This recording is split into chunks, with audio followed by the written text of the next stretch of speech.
Good afternoon, ladies and gentlemen, and welcome to another episode of the Daily Friend Wrap. I'm your host, Nicholas Lorimer, today joined by Terence Corrigan. First news story of today we're going to be talking about is the casualties suffered by the South African National Defence Force in the Democratic Republic of Congo. A few days ago, on the 25th of January, the rebel group operating in the eastern DRC, who are alleged by the DRC government as well as the UN and the US to have been backed by the Rwandan army, M23, launched an attack on the city of Goma. The city, during the battle for the city, 3 soldiers from the Malawian Defense Force were killed, but also 9 South African soldiers lost their lives in what was described as heroic efforts to halt the M23 advance towards Goma and pushing the rebels back.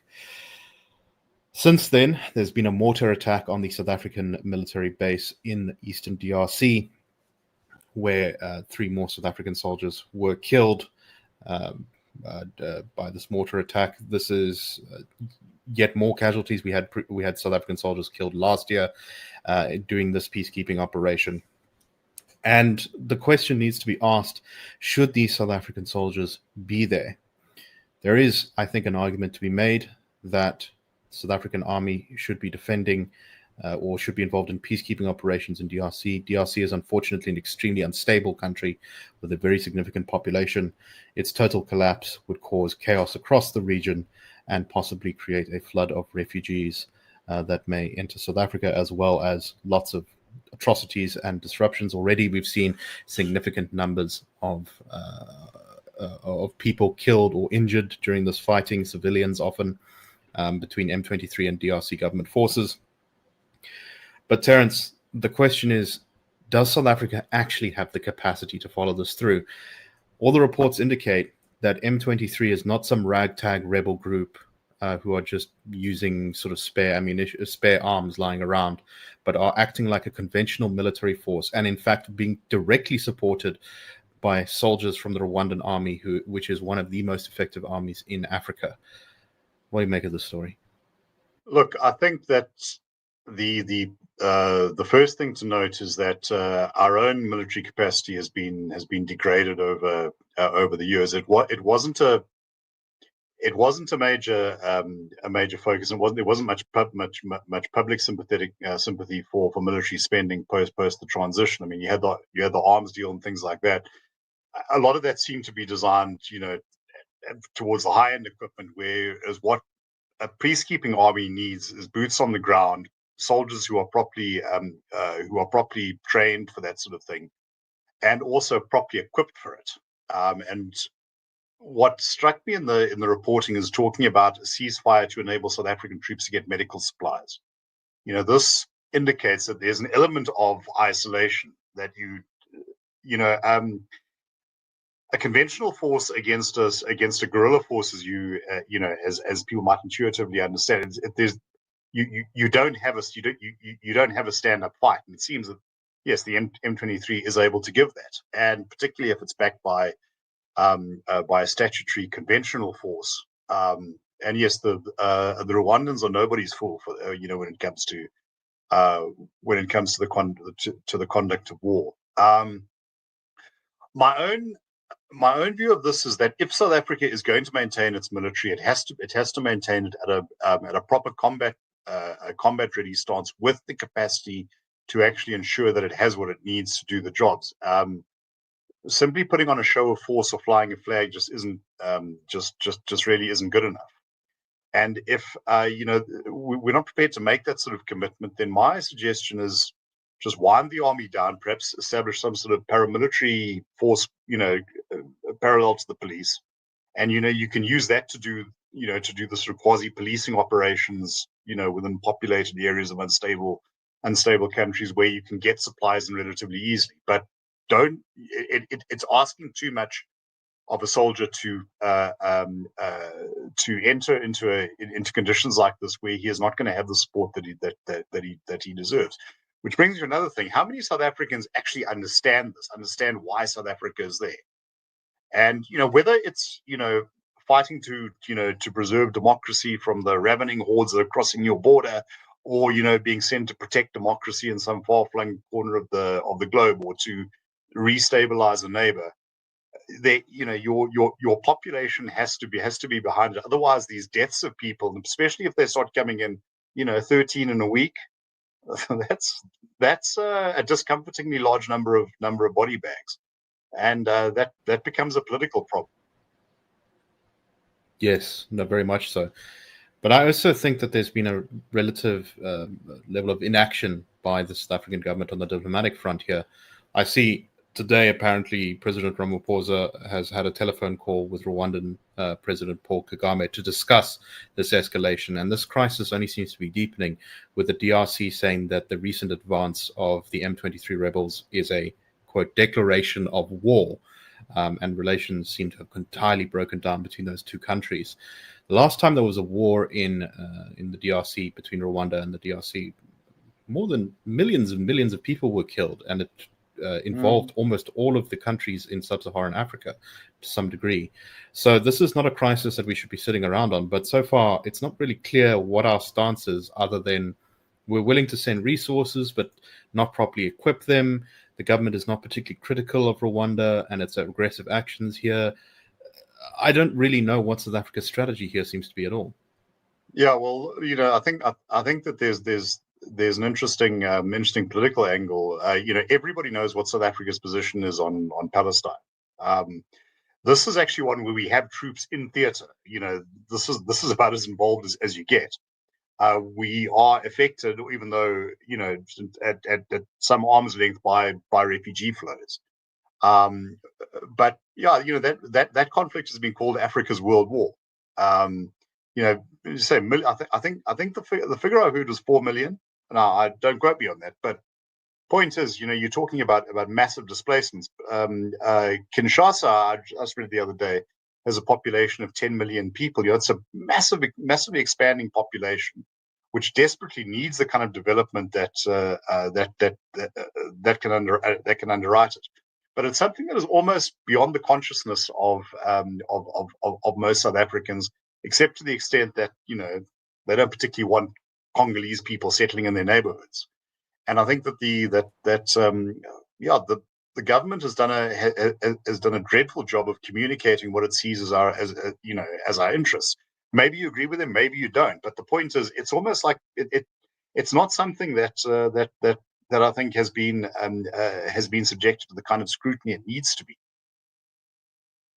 No, I think that's exactly right, and it's shameful that our soldiers are being sent to the DRC to basically face action from a very competent and a well-equipped enemy, but are not being properly supported. Yep. They are, in a sense, being left to die.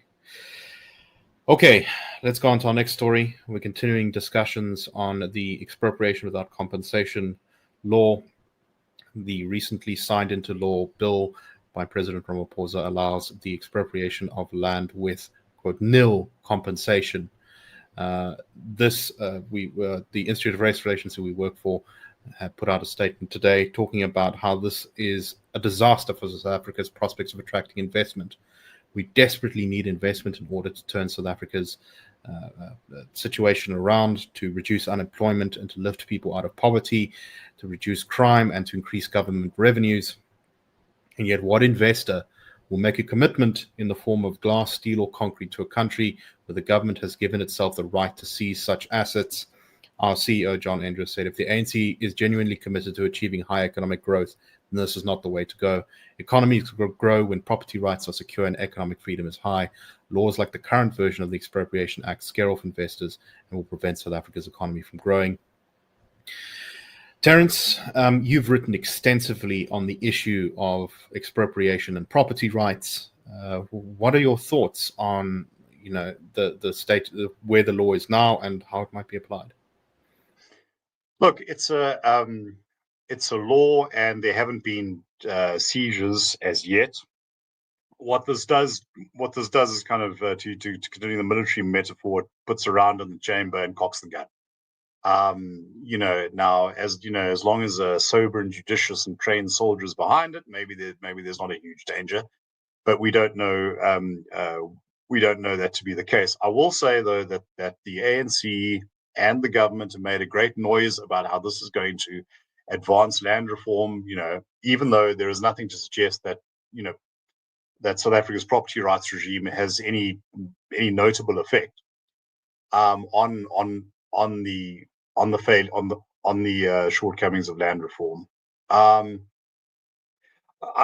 think what this does is it's established an expropriation regime which is tilted towards the state, which is defined in such a way that the